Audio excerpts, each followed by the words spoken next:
Hello, hello, hello! It's another food travel adventure. So, ito yung kanilang chicken cordon bleu.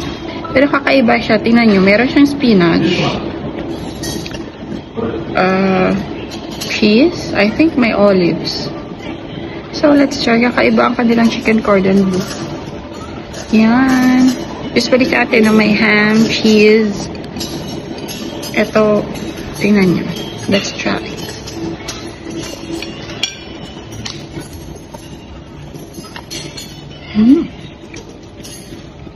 Wow.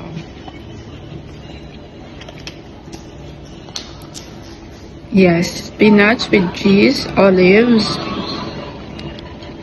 Ayan. Tingnan yung cheese. Uzi.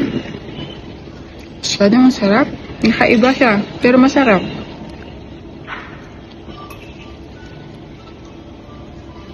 Mm-hmm.